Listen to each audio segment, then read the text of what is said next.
Ashama yoya daawwattoota kan jalatamoo fi kabajamoo ana haadhu Hojjiin jenna. Ana seenaa jimjimoo caffee raamis wajjin taane sochii Oromoon karaa Dippilomaasittiin godhaa jirtu. Milkii hagammaa argamee fi wantoota itti jiran jechuun irra warri kun nuun haasa'uu deemanii seenaa jimjimooti fi caffee raamis olla bakka bu'uudhanii Ameerikaa kutaalee adda addaatu argamanii hawaasallee wajjin mari'atanii wal dubbisaa jiranii torban kana keessa maruma gosa sanii wal fakkaataa godhuu fi gara kutaa Ameerikaa Ohio jedhamtu magaalaa guddittii ishii Kolombosiittu Borii onkoloolessaa 17 bara 2020 burguyyaan saftii yookaan ammoo Sambata duraa ta'uu deema Sambata diqqaa achittu argamanii hawaasa wajjin walaasa'uu deemanii sagantaa sullee irra dubbachuu deemna adda durummaan ammoo kan irratti xiyyeeffachuu deemutu jiru sochiin Oromoon biyya alatti godhaa jiru karaa Dippilomaasittiin maal fakkaatti injifannoon hagammaa arganne maali adeemsa injifannoo adeemsa Dippilomaasii keessatti rakkoo fi gufuuleen jiranillee maali akkamiin irra aanuu dandeenyu waan jedhu irra haasa'uu deemna. Seenaa fi caffeen isin lachuu gara qophii kanattu baga nagayaan dhuftan isin jechuu barbaada jalqaba. Galatoomii Hadiiroo. Hedduu galatoomii walirraa turreeyyuu Kadiiroo I missed shubbeen haasiyyan beektaa. Eessa deemtee Kadiiroo si argine naan jettee jirti so akkam nagaa naa jedhammaa siin jedha. Bareeda. Shubbeellee bakki isaan jiranitti nagaan haa ga'u isaanin jechuu barbaanna daawwattoota keenya jalatamoo fi kabajamoo mariin keenya kaharra jalqabee jira yoo yeroo arganne taanan seenaa jimjimooti fi caffee raamis wajjin jidduun haasawaa telefoonallee fuunee gaafii akkasiin gaafattan jechuun haala mijeessuu ni carraaqnaa garuu haala yeroo kennattu jechuun murteessaa yoo gaafii gaggabaabsaa akka deemnu taate gara carraa telefoona isinii kennuu deemna. Mee jalqabaaf jechuun itti seenuun duratti jechuun sagantaa har'aa kanaa duttiin seenuun duratti seenaan miidiyaa irratti baay'ee mul'attee hin jirtu mata duree miidiyaa hawaasummaa taatee turtee dhiyoo kana hagam tokko akka tuquu qabdu hin beeku. Mata duree wanni attaatee fi guyyaa Oromoon hiriira guddicha magaalaa Washington DC'ttu godhanii onkoloolessa lama naaf fakkaata guyyaan sun jimaata bara 2020 irra oolee guyyaa sanittu bakka hiriirattu nama tokko wajjin footoo natti kaatee miidiyaa hawaasummaa irrattu maxxanfame keessattuu warri biltsiginnaa Dippilomaasii Oromoo qaamii hojjatamaa jiru beekamee jira waan Oromoo kabiyyi keessaaf biyya alallee warra kanaan dura mootummaa irra ture ka Tigraayittu harka qaba waan jedhan duula guddaa maqaballeessi ollaafillee siifillee akkasumas Dippilomaasiifillee banaa turanii suuraan aktiviistii warra Tigraay Alula Salamoon wajjin kaate sun jalqaba akkamittuu walitti dhuftanii suuraan sun akkamittuu ka'ee karaa suniin jechuun olola sun deebii kennuu fi wanni ati hagammaa jette hin jira nami jechuun waan kan hin beekne ammoo dhugumaanuu akka warra kan wajjin hojjettu suuraallee kun wajjin kaate ragaan biltsiginnaan barbaadu kana jedhanii odeessanii nama waan kan daawwatuu fi waa'ee suuraa suni maal akka beekan barbaadde seenaa. Hayyee galatoomii Kadiiroo carraa kanaafillee ka gaafii kanallee na gaafattee gaafa hiriira onkoloolessa lamaa sanii atillee achi turtee caffeenillee wajjumaan turree jennee gabaabinatti bakka lamatti qoodee dubbadha maaf dubbachuu dhabee fi suuraan sun akkamitti ka'ee ka jettee bakka lamatti qaabisanii. Suuraan suni hiriira irratti dhufnee hiriira irratti sabaaf sablammiin adda addaa hirmaatee jira. Sabaaf sablammii san keessaa warri Tigree ta'eetiin kan hirmaatee ka ture namoota hedduutu jira. Inni tokko Lulaadha. Lulaan nama miidiyaa especially Tigraay miidiyaa haawusii irratti nama beekamaa nama argamaa tokko sana akkasitti dhufnee jennee itti deemee dubbadhee jira. Lammataa immoo irratti nama namni keenya akka beeku qabu yeroo kana keessatti kan Oromoon miidhaa jiru tokko qofa sirna naftanyaa kana kan irra jiru kana sana xiyyeeffannaan keenya waan biraa irratti miti warroota gocha kalee godhan sanni inni raafannee in gaafatamoo ta'uun ta'in ammaa fi marfeen irra jiru miidhaan irra jiru ibidda nu gubaa jiru kana ofirraa kaasteetiin kaan itti deebisa jedhee waan nan amanuu fi in jedhee I guess sanii fi ka deebisuu dhabeef saniif ture jedhee I think I don't know akkamitti ilaaltan deebisuu dhabuun Add some more. Mee caaffee adoo gara dabalata carrasii kenna waan seenaan jetti irratti akka dubbattuu fi waan jedhame wanni kun jechuun dhimma miidiyaa hawaasummaa gubbaatti warra belseginnaan jechuun kaffaluu fi ka social media irratti barreeffamuun mataa duree guddaa tokko ture. Nam hunda duraanuu jechuun taayee danda'a taane miidiyaa hawaasummaa gubbaatti nam dhageettii guddaa qabu kiyya Harargee yookaan amma maqaan isaa sabsibee Amaaree Gurbaa jedhamu isattuu jalqabe achiin duuba warri belseginnaan kaffaluu fi nama yoo akkamii xiqqaate namni 200-300 jechuun dhimmi kan irrattuu barreessee jira. Seenaa Jimjimootii fi Alulaa Salamoon jedhee namni jechuun feesbuukii sooqe waan kan hunda argachuu danda'e. Suuraa kan kee kan baasanii waan isaan jechaa jiran kana garii isaanii keessaa shira seenaa Jimjimoo fi Alulaa Salamoon hojjachaa jiranii jechuudhani dhaloota qubee dhaloota Oromoo fi jedhanii lammummaa Ameerikaa qabaatanii qabsoo Oromoo irratti meeshaa wayyaanee ta'uudhanii daba hojjachaa jiranii ka jedhu ka barreeffametu jira. Karaa biraatiin ammoo qabsooftuu seenaa Jimjimoo fi qabsaawaa seenaa Salamoonii jedhee warra isinittu qoosattu jira. Eenyutu eenyu fi qabsaawaa eenyu waliin qabsoofti kuni du'a caaluu jedhanii kunillee warra biltsiginnaattu barreesse. Karaa biraatiin ammoo warra jechuun Oromoo keessatti maddeeffate wayyaanee fi ergamuu Alulaa Salamoon waliin argamanii ka jedhullee jira. Seenaa Jimjimoo fi Alulaa Salamoon eenyutu eenyu waliin hojjataa jiran ifaa ta'ee jira. Diinni Oromoo duruu beekna seenallee jechuun ergamtu diinaati maali jedhame waa hedduutu barreeffame jira. Kun hunduu jechuun gaafii takka akkatiin qulqulleessitee lafa gootee deemtuuf akka nama galu biltsiginnaa waan kan ololaaf barbaada jechuun ololaa fi barbaada kan ammaan tanatti nam ijjeesaa jiru kan ammaan tanatti nam hidhaa jiru warri jechuun si arrabsee si qeeqee si xiqqeessee suuraa kan kee barreessaa bahee dhiyooma kana torbaanuma saniin dubattu belseginnaan jechuun dargaggeessa ganna 16 tokko magaalaa Roobettu ijjeese guyyaa san sagalee warra hundaa dhaban wayyaana miti ka ijjeese guyyuma sani jechuun belseginnaan nama hedduu hidhee warra dubbat tokkollee dhabanii jiran kanaan walittuu qabanii kunoo Alulaa Salamoonti ka ijjeese waraana Abiy Ahmeditti man dubbanillee warra barreessitu jira sun akkamittu laalta wanni inni akkatiin ifaa gootu karaa Dippilomaasittin isinii akkuma belseginnaan jechaa jirtu gaafii kan si gaafachuun qaba akka uummata deebistuu fi hariiroo akkamii wayyaanee wajjin qabdanii maallaqa wayyaanee irraa argattanii ergamsu wayyaanee qabdanii yookaan hin qaban taate belseginnaan maaliif waan kana akkasitti dhiyeessuu barbaachise? Hayyee I think wanni kun ka dubbataa jirruu fi uummata Oromoo ka tasa maybe mootummaan naftanyaa kun ka aangoorra jiru kuni kanamma ana eenyuun hin beeka namni waggaa qabsoo Oromoo kana kalee waan itti seenee miti. Qabsoo kana warra amma aangoorra jiru warra bilisoomsa keessaa warra tokko. Qabsoo kana kan amma akka jarri mana hidhaatii baatee akka jarri ergamiinsa TPLF dhiistee akka namaa of dandeettu warra godhe keessaa warra tokko. Qabsoo Oromoo community kana yoo laalte jette waggaa 15 umrii kiyyaa ol walakkaa oli waa'ee Oromoo kanaan godhaa seenan. So kaleessa Oromoo har'as Oromoo borus Oromoo ta'a tasuma gurguramuu hin danda'u.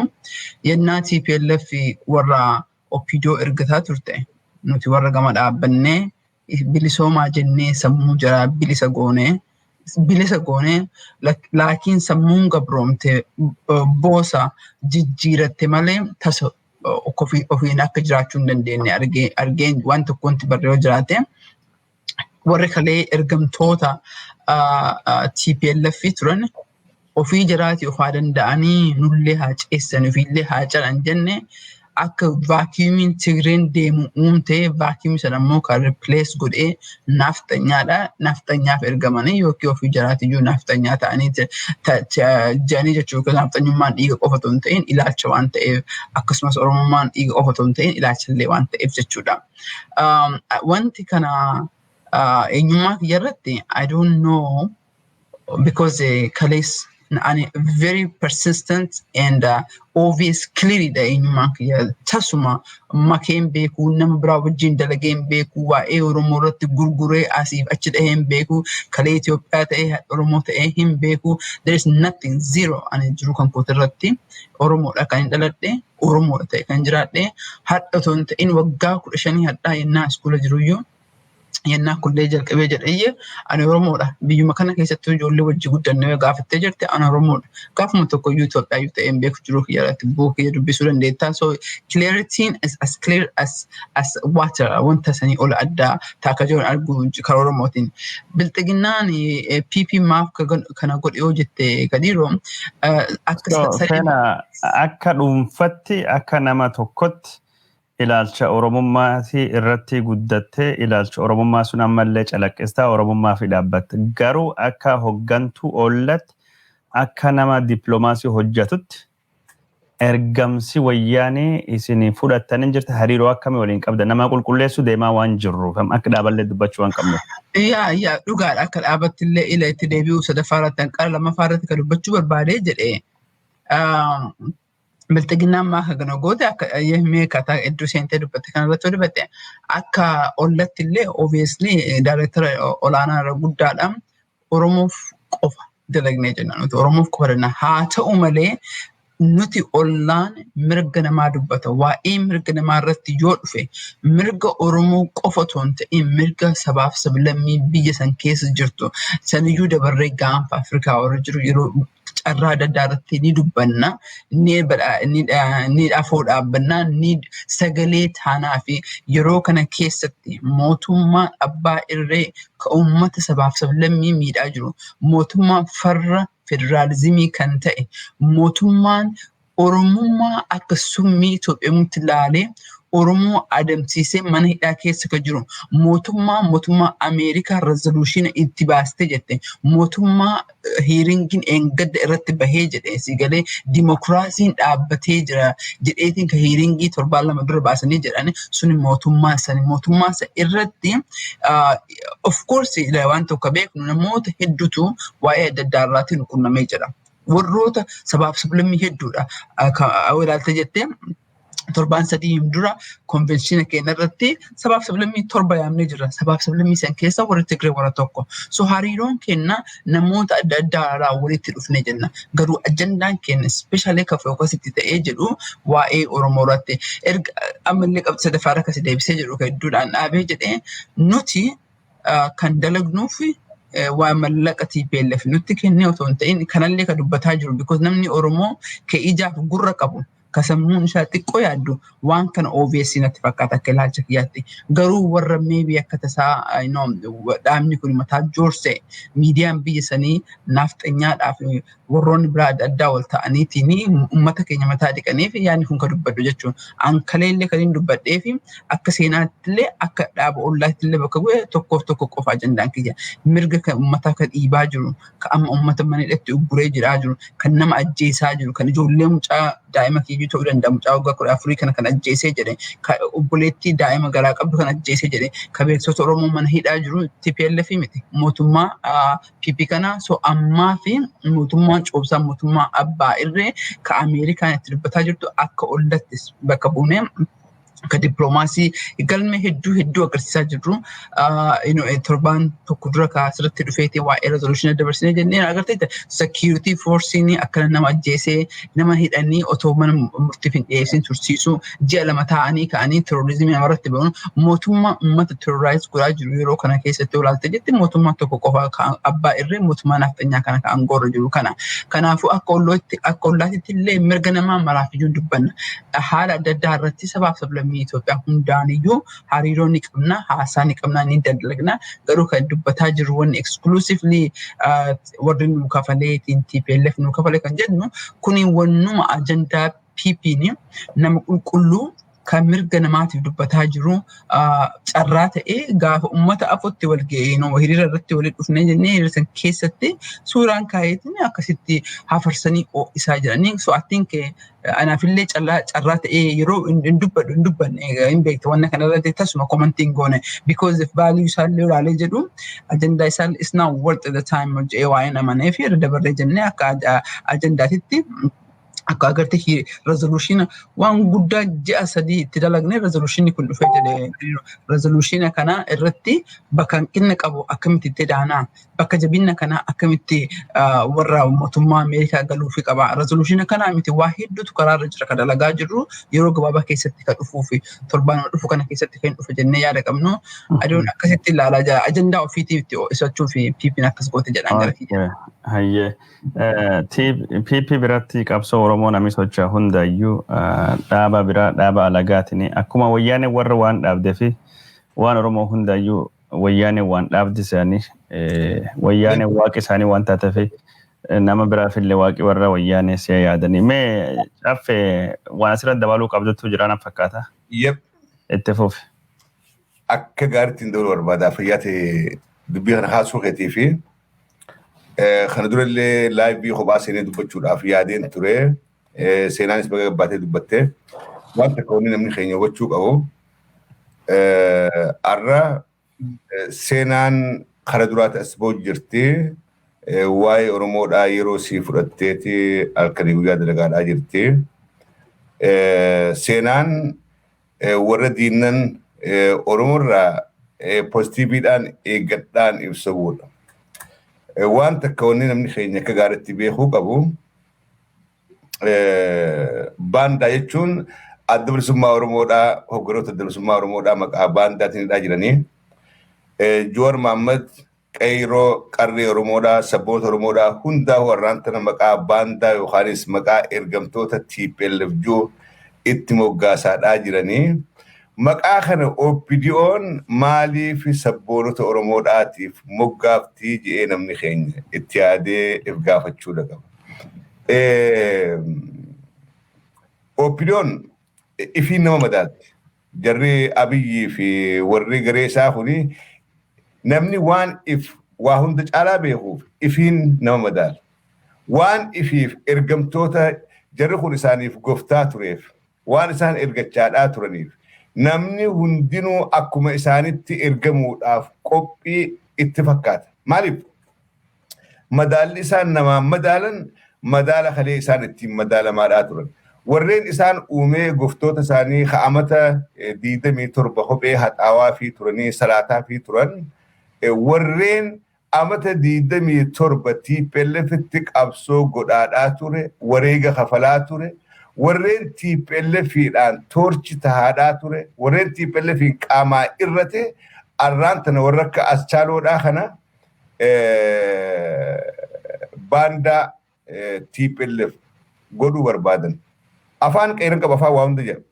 Duullimmaan tana seenar deemaa jiru dubbii gabaabdu clear short dubbachuudhaaf duula nama Oromoodhaaf dalaguudhaaf as bahe namni kun Oromoodhaaf ni dalaga jedhanii nama shakkan hundaa'u mataa keessa dhawaniiti yoo dandan ummata isii biratti akka isiin jibbamtu akka isiin fudhatama dhabdu akka isiin maqaa ergamtummaa maqaa OPDO nama 27 qabaatan gartee irratti maxxansuudha kaayyoon isaanii wannummaan isaan godhuudhaaf deeman. So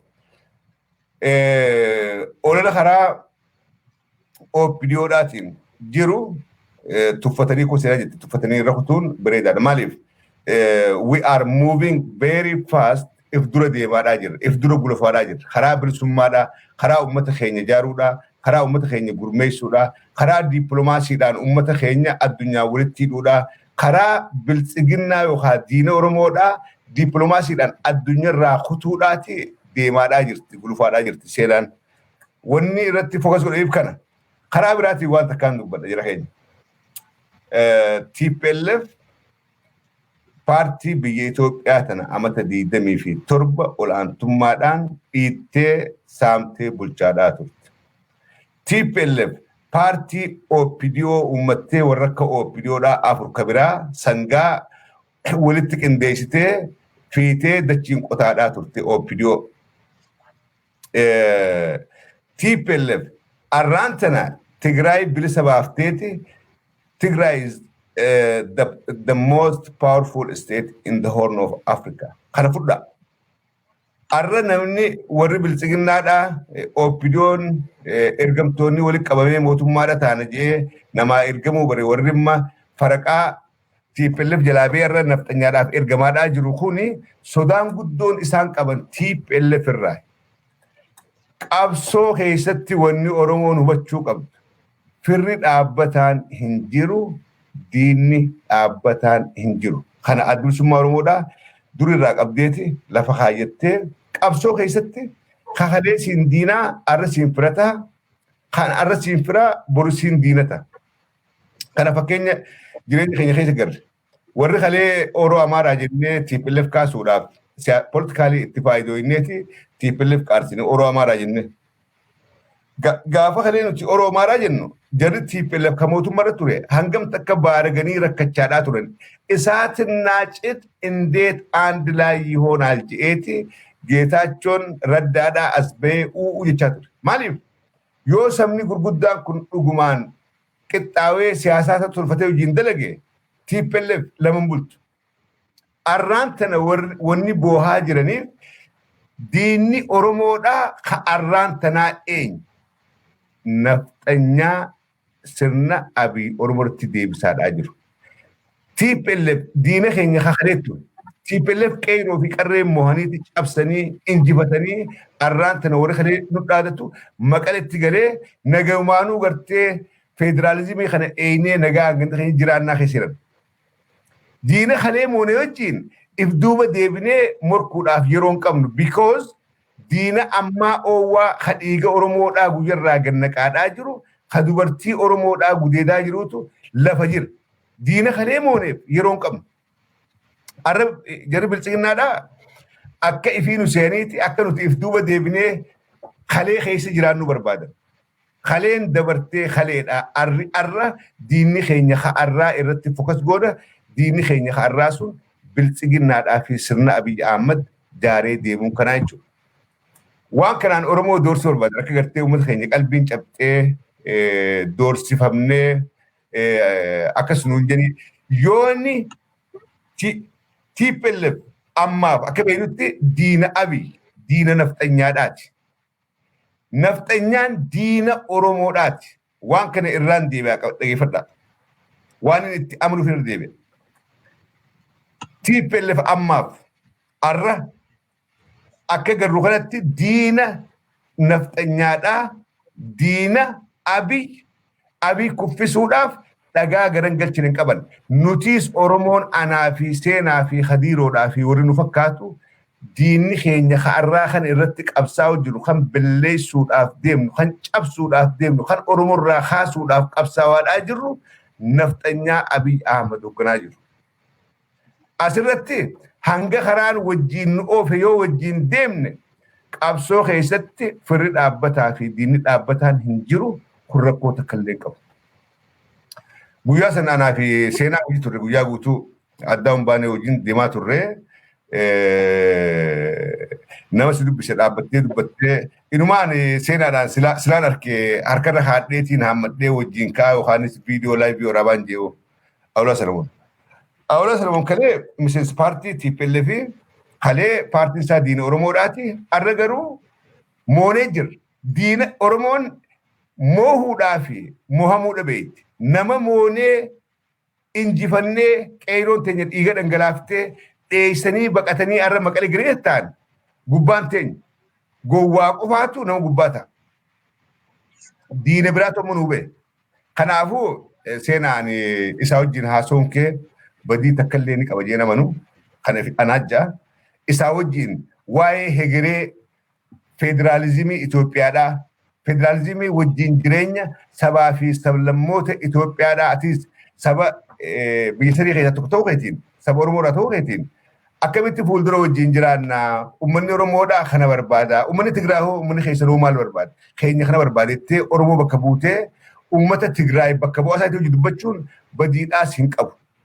Jarri bilisiginnaadhaa ifiin si madaalaadhaa jiran ifiin nu madaalaadhaa jiranii kanumaan jaa waan isaan dubbatan ammaasii irratti ajandaa godhannee irraa dubbachuu illee gaarii miti. Kadiroo keenya hagar waan dabalaa atiis dubbii kana kaasuudhaaf fayyaatiin siin jaa. Thank you. Hayyee daawwattoota keenya jaallatamoo fi kabajamoo fagoo dhiyoo warri daawwachaa jirtanii hedduu galatooma dhimma dippiloomaasii irratti seenaa jimjimootii fi caffee raamis wajjin dubbachaa jirra. Dubbiittuu dubbii kaasaa miidiyaa hawaasummaa gubbaattuu kanaan nawaa ture suura seenaa jimjimootii fi Alulaa Salamoon ilaalchise wanni walgaafanne wal dubbanne achumatti nu haageettu kaayittaan ammoo jechuun borii sagantaa tokko qophaahee jira magaalaa Columbus Ohiotti. Suniif achi jirtanii sagantaan kun inni caffee maalirrattu xiyyeeffata? Warra achi naannoo sanii kaasan hordofuuf illee dhaamsa dabarsuu barbaadde achi dabarme gabaabsi nutti. Hadiroo fayyaade sagantaan karaa ollaadhaa advokasiin qaama ollaadhaati. Bireenchii ollaa keessaa takka arra advokasiin sadarkaa addunyaatti waan guddoo irratti Oromoodhaaf dalagaadhaa jira. Keessattuu waa'ee dippiloomaasiidhaa Oromoodhaaf sagalee ta'uudhaan keezii Oromoodhaa addunyaaf dhiyeessuudhaan ispeeshaalii biyya nuti jiraannu kanatti biyya Ameerikaa kanatti yeroo hedduu bulchitoota biyya kanaa qunnamanii uummanni Oromoodhaa uummata akkanaati. Uummanni Oromoodhaa seenaa akkanaa qaba. Uummanni Oromoodhaa rakkina akkanaa keessa jira. Arra Oromoodhaa fi biyya kana wal barsiisuu, Oromoodhaa fi addunyaa wal barsiisuu, rakkoo Oromoodhaa addunyaa beeksisuudhaa fi rakkoo Oromoodhaa biyya kana beeksisuu keessatti ollaadhaa fi gareen advokasiidhaa halkanii fi guyyaa dalagaa jirti. Garee tana seenaa jimjimoota hoogganaa an warra gartee duubaan qooda irraa fudhatu keessaan jira warra task force keessaan jira. Arra haalli uummanni keenya keessa jiru dukkana fakkaata. Yeroo hamtuu keessa jira. Yeroo Oromoo ta'uun sabboonaa ta'uun yakka taate keessa gallee jirra. Diinni nuti wal dorgomnee wal qabnee walitti jirruun kun diina caasaa cimaa especially karaa dippiloomaasiidhaa kanaan hariiroo addunyaa wajjin nu dura jiraachuudhaan wajjin nu dura hidhatee jiru. Arra nuti uummanni Oromoodhaa akkaataan keessa jirru rakkinni uummanni keenya keessa jiru qabsoo bifa hundaatu karaa barbaachisa karaa Oromoodhaaf tole hundaan qabsoo godhuun dirqama. Lammiin Oromoodhaa ta'an Oromoof hin jettu waan dandeessu qabsoo Oromoodhaatiif ammaaliin godha jennee maaliin gumaachuu dandeenye yeroo if gaafannu yeroo ammaan tanaa kana. Kana keessatti gaa wanni ammaa tana deemutti jiru Oromoon yeroo duraatiif loobistii bitachuudhaa fi nama sagalee nuu ta'u nama lakkii uummanni Oromoodhaa kun uummata akkanaati jedhee biyya nuti jiraannu hedduminaan mootummaa kanatti nuu himu bakka bu'aa achi keessaa qabaachuudhaaf deemnaa jechuudha nama sagalee nuuf ta'u. Asirratti uummata keenya haala jiru hubachiifnee waan deemu jiru apdeetii kennaadhaa akkaataa itti uummanni keenya sochii kanaa wajjin dhaabbatu gargaaru. Maaliif diinni nuti wal qabnee walitti jirruun kun diina nuu ol horii qabu, diina nuu ol dammaqina qabu, diina maasii nuu ol tokkummaadhaan wajjin deemaadhaa jiru. Waan kana uummata keenya hubachiifnee akkamitti bakka bu'aa qabaachuu dandeenya, akkamitti karaa dippiloomaasii kanaan olaantummaa argachuu dandeenya. Wanni hundinuu bittaa fi gurgurii kan bittaadhaa fi gurguriidha. Asirratti Oromoon hafuur tokko wajjin dhaabbatee wal gargaaree wal tinnisee qabsoo bifa hundaa tokkotti oofu wajjin marachuudhaaf deemna. Irra caalatti seenaan keessa gabbuutee nimtiitii yaada. Me aye carana kene taa'ee da'u akka gaarii dubbatee jira. Yaa daqiiqum tokko irra buusachuun marii bira waan qabnu. Xiqqishuu itti da'uu barbaadee jira. Waan amma cafeen bal'isee gaarii dubbatee jira. Wanti amma Ohio dhufaa jirruu fi advokasiin keenya waa hedduu laalee jedha Kadiroo. Waan godhaa jirru qofa kan uummanni beeku qofatu hin ta'in kan nuti godhaa jirru waa hedduutu jira. Diinni keenya tokkummaa tokko kaayyoo tokkoon qaban kaayyoon jarri inni qabani Oromoo adamsiisuudha. Akkasumas immoo qabeenya gahaa fi as sirna waan keessa beekanii fi uummanni keenya immoo uummata gabrummaa keessa ture waan ta'eef tokkummaan yeroo hammayya haala bareedaan haa dhufu malee ammallee firaagmentii lallaafinni waan jiruuf nama keenya lafa dhandhee barsiisuu kan miidiyaarra dubbachuu hin dandeenye kan miidiyaarra gorsuu hin dandeenye qaamaa wajji mari'annee amma galgala irbaata kanarra ture hedduun galatoonfadhaa garee warra community liidarii warra Ohio kana qopheessee jedhee mana amantiirraa walitti fidanii charchii keenyarraa walitti fidanii masgiida keenyarraa waldaa dubartootarraa waldaa adda addaarraa wal fidaniitiin community leaderii akka community qofa osoo hin ta'in akka walitti hidhaatee akka charchiillee jechuudha. Irbaata irratti sa'a lamaa fi marii gooneetiin wanna paablikiif hin taane kanarra ture. Kun ammoo barbaachisaadha. Qabsoon itti deemaa jirru bineensi kuni bineensa eenyummaa farra eenyummaa Oromummaa farra Itoophiyaa ta'ee waan godhee jiruuf Oromummaa taanee akka durii jiraachuun rakkoo waan ta'eef ru'ii teenya baasuuf jecha nama keenya tireen gochuu karaa tokkoon qofa osoo hin ta'in karaa 4-5 godhaa jirra. Torbee kana keessa waan as dhufaa deemaa jiru jira. Akkasumas ammoo warri community'n keenya ka Ohio jiru, warri community'n keenya ka Minnesota jiru, torbaan lama booda Minnesota dhufne jenna. Warri community'n keenya ka Nebraska jiru, bakka adda addaarra ka jiru ka publicly media irra dubbachuu hin dandeenye ka teennee waliin mari'annu maaltu deemaa jira, maaltu dhufaa jira ka akka macaffeen jedhee ammoo wanna dhufaa jiru kana irratti akkamitti qarqaarraa, akkamitti dura afoo dhaabbanna, akkamitti sagalee keenya biyya Ameerikaa kana keessatti relevantii goonaa kan jedhu irratti focus godhaa jirra. Walgahii guddicha boru qabnaa karraa hafee jedhee uummata guutuudhaa fi haala gaariidhaan keessummeessanii jiranii garuu waamicha borii eessattuu geggeeffamaa warra dhufuu barbaadanii fi seenaan Ohio yookaan Columbus Ohio baay'ee hin beektu. Flyeriitu jira. Flyerii gubbaa sa'aatii sagantaa bakki isaatii fi akkasumas telefoon nama qunnamtanii hin jira. Aniin qaba jechuun sagantaa kanaan dubattu anuu baasuu deema seenuma rakkoon hin jiru yoo yaadane taate. Yaa argee amma arguutan jira dhiifama naa eeggatti jedhee garuu. No hin jira jechuun sagantaan boodatu maxxansina kanaafuu namni arguu danda'a. Borii jechuun seenaa namni arguu barbaadanii Columbus Ohio qarqarata warra jiraatan. Adreesiin 213 Camrose Court jedha. Gahana Ohio da 43230 da zip code so it's Dippilomaasittin Camrose Court Gahana jira so it's Gahana keessa jechuudha. Bareeda odeeffannoo guutuu warra GPS-tti fayyadamuu barbaadu fi yookaan bori garas dhufuu barbaadu fi maxxansina kan akkasumatti jira. Mee amma garachuun qabxii dhumaa ka marii keenyatti barra sochii dippiloomaasii irra haasawatu jira hagammaa injifannoo qabsoon Oromoo karaa dippiloomaasiin goonfattetu jira gufuulilleen hin jirti keessatti torbaan dhufu jechuun waan guddaatu eegamaa jira torbaan darbe keessa resoluutioniitu bahee jechuun murtoo miseensonni Kongireesii Ameerikaa beeksisan haarawaatu jira. Amma immoo torbaan dhufu gara qaama hojii raawwachiiftuu irra jechuun gara mootummaa Ameerikaa Washington DC jiru sunirra waa itti dhagahamuu deema. Sunillee walitti waa hedduutu jira. Milkiin hagamma arganne maal fakkaata seenaa? Hayyee. I think adiroo ani ilaalcha kan kee ka gaaf duraa jette miidiyaa irratti asin baay'een dubbanne ilaalcha kan kee analysis kan kee obviously atillee afaan plain English barreeffamee jedhee abbaan fee dubbisuu hin danda'amu.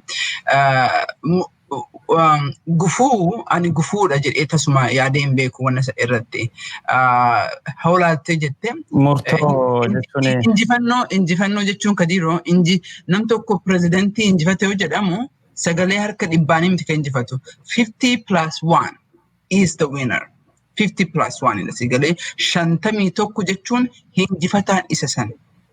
So qabxiilee jijjiirama amma dhufe ji'a sadan kana keessatti dhufe ji'a sadiin dura mootummaan Ameerikaa mootummaa nafxanyaa kana akkamitti mallaqa kenninee qeerroo Oromoo tana akka hojiirra oolchinee mootummaa kana deeggaru haasaa ture. Ji'a sadii gabaabaa keessatti waggaa lama gabaabaa keessatti mootummaa faarsane resolution itti baasu jechuun kadiroo samiidhaaf ardii yeroo tokko dhattee deebi'uu jechuudha dhugaa dubbannee jennee mootummaa kalee faarsaa turan nama kalee Nobel Prize argatee jedhee kan addunyaa irratti akka fakkiitti himamu hadha akka seexaanaatitti security forcein isaa himatamee in fact qabxii resolution isa irra maal jedha taaktikii kalee itti deebitee jirtaa jedha. Mootummaan coomsaa kan waggaa lama dura jalqabisuun dhaabbatee jira.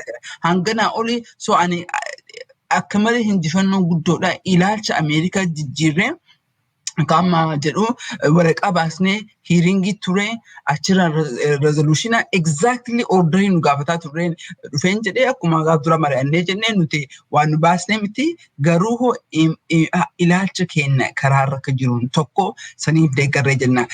Kararumaan kanarratti ammoo ka itti da'amu akkuma nu yaadneeni torbee dhuftu bahuuf deemaa jechuudha. Washington DC irraa bahuuf deemaa gaafuma bahee sanii dubbannee jenna amma dubbachuu waan barbaanneef namni keenya ka beekuu qabu carraa kanatti fayyadameetiin boru walgahiin keenya sa'a 12 jalqaba ka Ohio jiru. Sa'a 12 irratti kan yeroon dhufne yeroon dhumata sa'aatii 2 fi anillee waan deemuu qabuuf walgahii biraa waan hin qabuuf yeroo gabaabaadhaa fi achiin ture jedha. Kanaaf irbaanni hadhatti godhamee irbaata kan namoota murtaa'e qofa wajjin namoota akka 30 wajjin walgahineeti marii guddaa gaggeessinee jirra. Marii kana keessatti community'n Ohio akka maal godhuuf deemu kilirii beekee jira. Finjifannoo itti aanu ka torbaan dhufaa achi illee ka dhufee jiru hanga torbaan 3 kanatti waa hedduu eegaa jira. Waa hedduu amma bareeda waan hamilee nuuf ta'u eeguu jira. Namni keenya ka beekuu qabnu nuti sirnaan wal lolaa jira. Sirni kun waggaa 150 achi keessa taa'ee ka diiru. Sirna waggaa 150 fooqii 50tti ilaali jedhe. Fooqii kana sochaasutti jirra malee hin buqqisne. Bara 2018 sochoosnee sochiisan keessatti reformi jennee hin dhaabne. Kanaafuu deebi'ee dhaabatee hidda godhatee jedhe. Kakalee TVN ture hadha naafxinyaadhaan as deebi'eetiin sirna kalee abboolee fi akaakayyuun keenya itti du'anii jedhanii bara 1991 kan jijjiiranii sirna san deebisuuf reflect godhaa jiran. Warroonni waggaa 50 Ameerikaa kana keessa turan harka wal qabatanii diinummaa Oromoo tokko irratti dalagaa jiran tokkoof tokko irratti dalagaa jiran namni keenya dogongoruu hin qabu. Namni keenya qabsoon nu deemaa jirru sirna waan ta'eef sirna jechuun ammoo biiliyeena tokko miti biiliyeena baay'een qaba kan nutumaa jiru. Nuti summuniidhaaf dolcheedhaan asii achi deemutti jirra. Sagalee 5-10 asii achi deemutti jirra. Kanayyuu dhugaa waan rabbi nu bira jirtuufi dhugaan ta rabbii waan taateef sirna kana dhiibnee jirra. Sirna kana dhiibinsa keessaa eega ka'e yeroo gabaabaa ji'a 3 kana keessatti gochaa guddaa kenneera. Torbaan dhuftu oduu guddoo babbareedduu qabna. Haa ta'u malee warroota si dhageeffatu baay'ee dhageettii waan qabduufi waan asirra jiruufi sirna guddaadha, bineensa guddaadha, ammallee karaan baay'eetu nu hafaa. Kanaafiyyuu yoo cadhisne kakalee nutti deebitii jechuu barbaada. Galatoomee Kadiiroo. Ayyee hedduu ulfaadhi daawwattoota keenya jaallatamoo fi kabajamoo seenaa jimjimootii fi caaffee raammees wajjin sochii karaa dippiloomaasii injifannoo hagammaa argannee fi yoo gufuuleen jiraate gufuula sun irraanuu fi maal godhuu qabnaa waan jedhu irratti haasawaa jirra.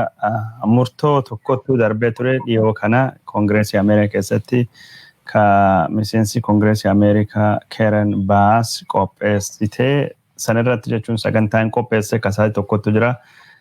Seenaa jimjimoo waan deebii fakkaata sagantaan qopheessuniif yaada naa kennite jirti.